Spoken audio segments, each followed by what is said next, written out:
পথশ্রী প্রকল্প, আর সেই প্রকল্পে রাস্তার কাজ শুরু হয়েছিল, কিন্তু শুরু হলে কি হবে, মাঝপথেই তো কাজ থমকে গেল। আর তা নিম্নমানের সামগ্রী ব্যবহারেরও অভিযোগ উঠল সেখানে। কার বিরুদ্ধে এই অভিযোগ? দুর্নীতির অভিযোগ কেন উঠছে সেবক জানাতে পারবে।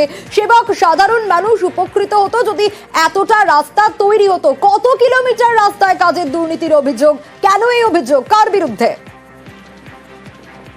একদমই, দেখো, গুরুতর অভিযোগ যে অভিযোগ করছেন গ্রামবাসী থেকে শুরু করে শাসক দলের পঞ্চায়েত সদস্য।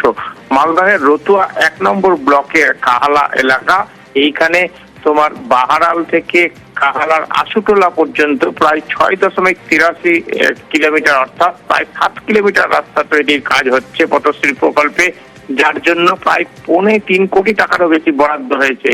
গত 1 বছর ধরে কাজ চলছে। প্রথম দিকে কাজ যথেষ্ট জোর কদমে শুরু হয়েছিল, কিন্তু গত 7-8 মাস ধরে কাজ কিন্তু একদমই থমকে রয়েছে। আর যে কাজ হয়েছিল সেই কাজও যথেষ্ট নিম্নমানের, এমনটাই অভিযোগ করছেন স্থানীয়রা। সরব হয়েছে শাসক দলের পঞ্চায়েত সদস্য। আর এই কাহালা গ্রাম পঞ্চায়েত, এই পঞ্চায়েত কিন্তু বিজেপি পরিচালিত, তারাও কিন্তু সরব হয়েছে যে যেভাবে কাজ হচ্ছে তা সঠিক হচ্ছে না। গোটা ঘটনা খতিয়ে দেখা হবে। তুমি যেমনটা বলছিলে, ঠিকাদারের বিরুদ্ধে অভিযোগ আনছেন পঞ্চায়েত সদস্য, কি বলছেন শোনাবো।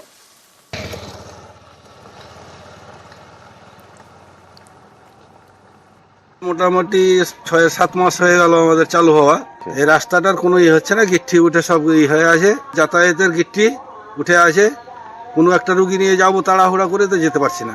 আমরা চাইছি এই রাস্তাটা হোক। যে সংস্থা কাজ করছে এখানে তাদের কিছু বলেছেন, আপনারা জানিয়েছেন? না, ওরাও জানায়নি, আমরা দেখতে পাচ্ছি না, তো কি জানাবো। এটা হচ্ছে তোমার তো পথশ্রী রাস্তা, এই রাস্তাটাতে সেরকমভাবে কাজ হয়নি, মানে যা ইচ্ছা তাই করে চলে যাচ্ছে। এখানে কিন্তু কাউকে মানে ভ্রুক্ষেপ করছে না। কত টাকা কাজ? প্রায় 3 কোটির মতো। কি কারণে কাজ বন্ধ তা জানেন না বিজেপি পরিচালিত কাহালা গ্রাম পঞ্চায়েতের প্রধান।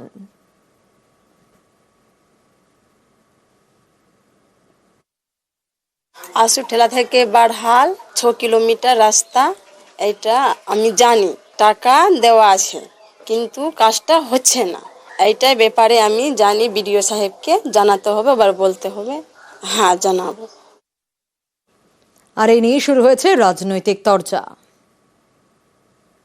6 কিলোমিটার রাস্তার জন্য 3 কোটি টাকা বরাদ্দ করা হয়েছিল। যে কাজটা হয়েছে সেটাও দেখা যাচ্ছে পাথর বেরিয়ে গেছে। প্রকৃত যেভাবে কাজ করার কথা সেই কাজটা কখনো হয়নি। পঞ্চায়েতের মেম্বার তিনিও অভিযোগ করছেন, তিনিও এটা নিয়ে সরব হয়েছেন। তাই আমি বলবো 6 কিলোমিটার রাস্তার জন্য ওখানকার ইঞ্জিনিয়ার যেভাবে তারা বলেছেন সেই অনুযায়ী কাজ হওয়া উচিত। যারা ইলিগালি এনক্রোচ করে আছে তাদের জন্য তখন কাজটা স্টপ হয়েছিল, এবং এই কাজটাকে যদি করতে হয় তাহলে যারা ইলিগালি এই রিং বারটাকে অকুপাই করে আছে তাদের বেশ কিছু অংশ যদি ফাঁকা না হয় তাহলে এই কাজটাকে এগোনো যায়নি। আর পাশাপাশি সেখানকার অপদার্থ সাংসদ এবং এই অঞ্চল যারা দখল করে আছে তাদের একটু মিনিমাম সদিচ্ছা দরকার। কারণ অঞ্চল লেভেলে যদি মানুষকে কাজ করতে দেওয়া না হয় তাহলে তার দায়িত্ব তো সেই অঞ্চল প্রধানকে নিতে হবে, তার দায়িত্ব তো মাননীয় সাংসদকে নিতে হবে।